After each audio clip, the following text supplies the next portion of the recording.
Well, it looks like one of our big corporations is at it again. Let's talk about that and more here on this week's Homebrew Weekly.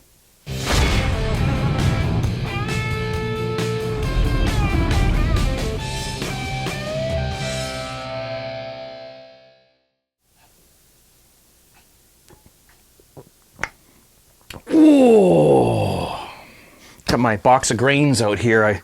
I've got to get around to using some of these up before they,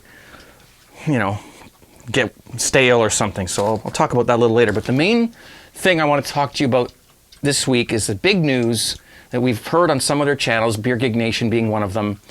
Anheuser Busch Inbev has purchased Northern Brewer. So I thought I would weigh in on this and just talk to you about my feelings about it, because I know I'm gonna. Well, I've already been asked, so I know I'm going to continue to be asked. So, I don't like to see big corporations buying out smaller ones. It's happened all over my country, and it tends to lead to. Sometimes it can tend to lead to monopolies or. I don't know, just these big corporations, they have so much money and control. And Anheuser Busch is, of course, it's a beer company. They make beer. It just scares me a little bit. I've been reading a lot of the comments on some videos I've seen and reading up on this a little bit. And there's so much that we don't know right now about it. But basically what it means is that, some big conglomerate corporation has decided to snatch up a smaller one for itself for an unknown sum of money. And that is fishy. You never know why they do that. So on one hand, you might end up with, this could be bad for some of the smaller homebrew shops, depending on what these people do. I mean, what this big company is going to do. I mean, if they start opening up stores all over. You see, these big beer companies, they have access to a lot of ingredients, a lot of bulk ingredients. Like they make, tons and tons and tons and tons of beer. They've got access to, all the grains and the hops in huge bulk. So they get good prices on it. Now, if they pass these good prices on to you, then that's a good thing for you. But what will it do to the smaller beer companies, the smaller homebrew shops? That would be something we have yet to see. I'm not really overly concerned about it because, I'm pretty sure I've got some hops or things around here that from Northern Brewer. I know I do, as a matter of fact. I just saw some in the fridge.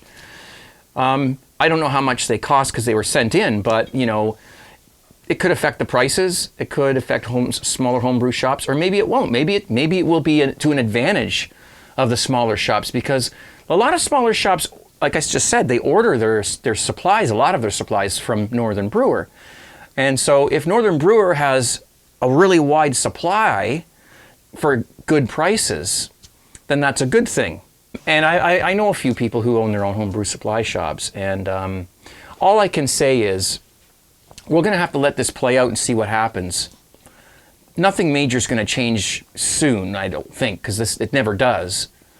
But I think that what you really need to do, and all of us need to do, is make absolutely sure that we support our local homebrew supply shops, okay? Support the small guys, because look, we need them.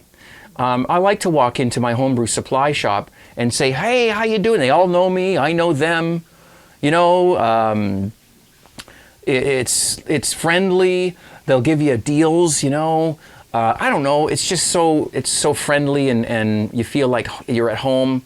So we'll have to see what happens. But just don't forget to support your local guys, because you need them, they need you. And that's all really I can say about it. As more of this plays out, I'll keep my ears and eyes and taste buds open. And if anything new comes up, certainly you can let me know, or I can let you know, or both, because that's what it's all about, okay? So, I'm gonna brew today. I'm probably not gonna do it on, I don't know, I might do it on camera, I'll see. I've got this box of grains here, and there's like a lot of crystal malts, crystal 80, crystal 40 or 60. I've got some chocolate malt down here. I've got some Maris Otter here, but I can't use that because that's reserved for another brew. That'll be coming, don't worry. We've got something coming up. I just got to order a couple things, and I'm going to be making a video. But yeah, so what I thought I would do, and this is where I get to have some fun. And I'm excited. I'm sorry, I get giddy when this happens. I'm like box of grains, some hops in the fridge that I haven't used that are going to go stale if I don't use them up soon, and a simple, another free product placement for Cooper's Dark Ale. So I'm going to take a Cooper's Dark Ale, I'm going to take some dry malt extract, probably some dextrose if I can find some, probably got some around here somewhere, and some grains and maybe some hops. And I'm going to do a little basement boil down here. And to be honest with you, I don't know what I'm going to do yet or how much of anything I'm going to use, but that's the fun of it. I did this I think it was last year or sometime. I think the video is called Seat of Your Pants or something like that, where I took the just stuff I had lying around and made a batch of beer out of it. Unfortunately, there's no beer tasting video for that. One of my viewers pointed out. So it's unfortunate. I don't know why I would do a tasting, but anyway, at this time I definitely will tell you what I do here, if not film it, and we'll do a tasting to see what it tastes like. Okay, maybe we'll make some new recipe up here. Who knows? Maybe it'll be a killer one. I don't know. A dark IPA, I don't know. I don't even care what it is. It'll be beer. So that's what I'm up to tonight, down here in the dungeon. Let me show you a little video clip that I shot earlier this week about this.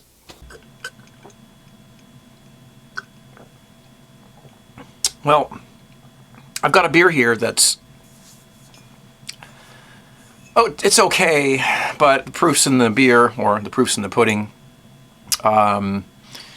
I had made a mistake. I put a heat belt on this, and I left it on by accident too long, and it kind of got up too high in temperature. So it was like that for about 2 days, and near the beginning of the fermentation. So yeah, it's got a little bit of more of a, it's not as nice as it normally is. It's a Cooper's English Bitter I threw together a couple of weeks ago, and even my son agrees that, you know, it's a mediocre beer. It's, you know, kind of tastes like a regular store-bought.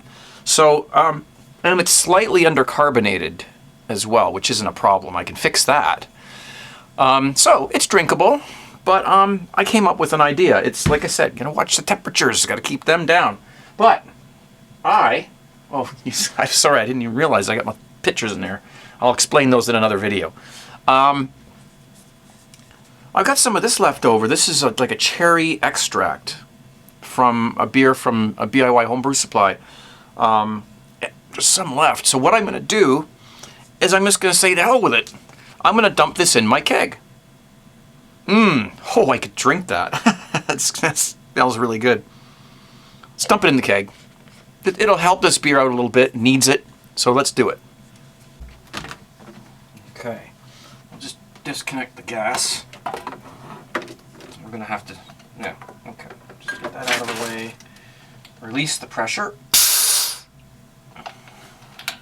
Take off the lid. And make sure that the rubber gasket doesn't fall into the beer.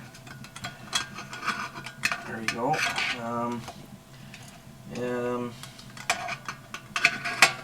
There we go. See, sometimes it sticks to the top of the keg because I put the keg lube on it, and if it sticks there and then falls in afterwards, we're kind of screwed. Let's just put that down there. And here we go.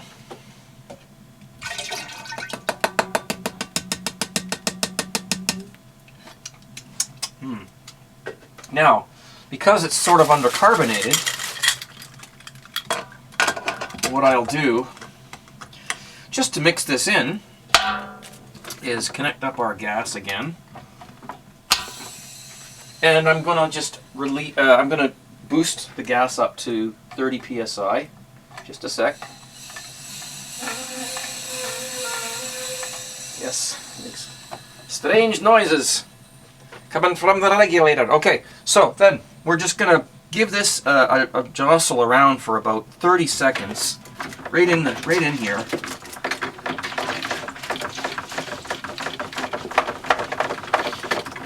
And that should give us a little bit more carbonation. Okay. All right, that's that.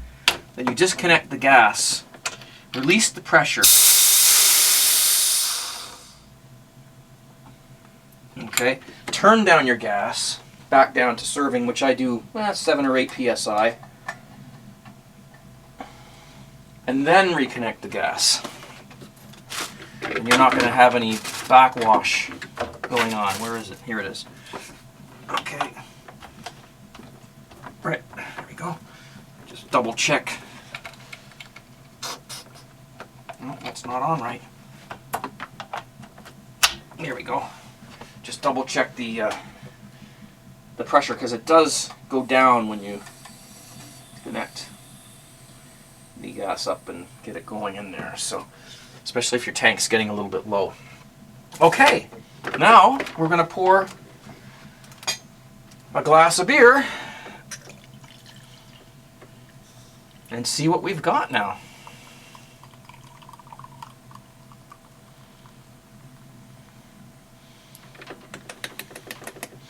Okay, so there's a lot more foam than there was before.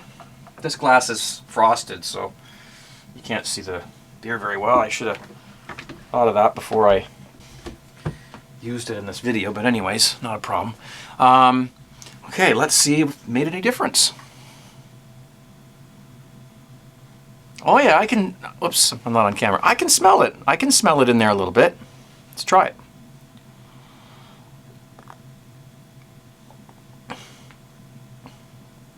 Oh yeah. It's just poking its head through the flavor of the beer. Just poking its head through. Not too bad, not too strong. Could use a little bit more, but it's delicious. Now it tastes better, really.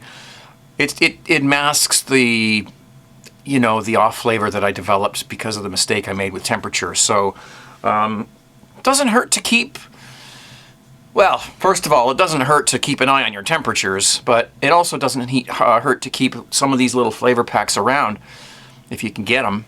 You have no idea how many emails or messages I get on 17 Brew Crew and other places where people say, I fermented my beer and it's tasting a little off, because there's a lot of reasons why that can happen. It happens to all of us, And so, my response to them is, find something that you can add to the beer, like limes or, these flavor package things, flavor enhance or, extracts or whatever they're called.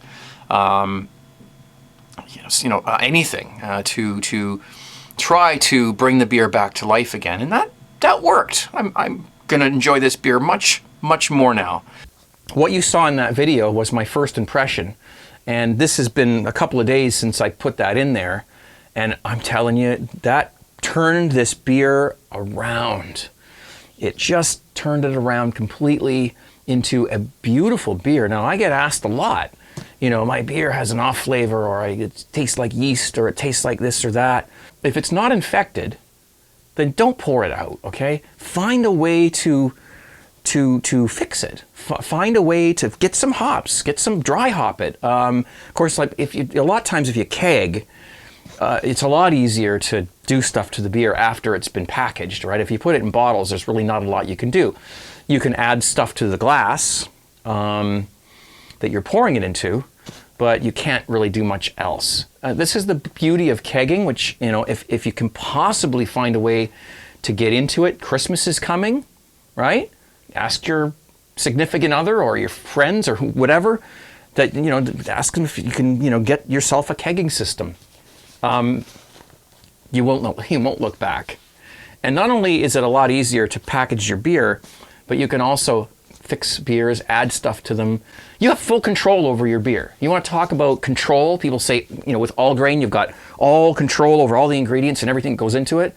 Well, with kegging, you have complete control over what happens to your beer after it's been kegged, or after it's been, you know, siphoned out of the fermenters.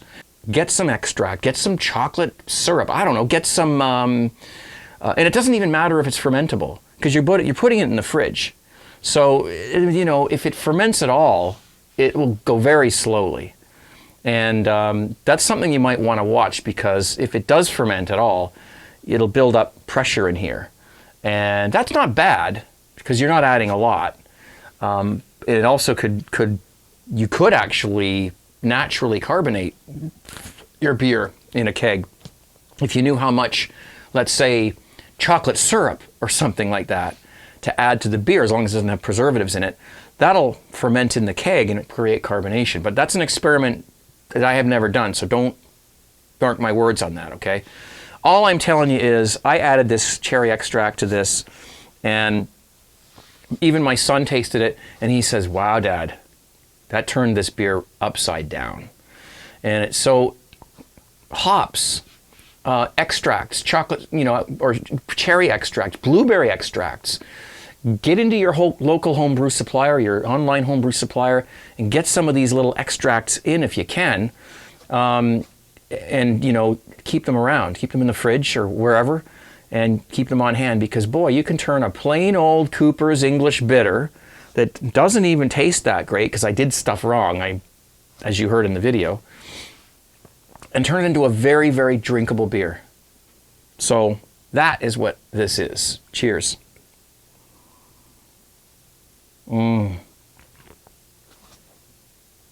It doesn't taste a lot like cherry, but it's got that undertone, you know. It's perfect. I'm impressed with that. So yeah, it's awesome. It's a great way to get great flavor into a beer. It's cheating, but who cares? You got good beer. All right. So anyway, I'm going to get on to my brew day here, or brew hour, or brew 2 hours, or whatever it's going to be. And I will see you guys real soon. Okay, and more videos are waiting to be uploaded. Believe me, I'm backlogged. I got lots of stuff coming up. Craig's Dungeon and the whole bit. So cheers to that, and keep watching, and thumb up the video if you like it, okay? Always do. Helps me, and it helps you too, because then YouTube knows what you like, and it'll give you more of that, all right? So cheers, guys, and hey, 17.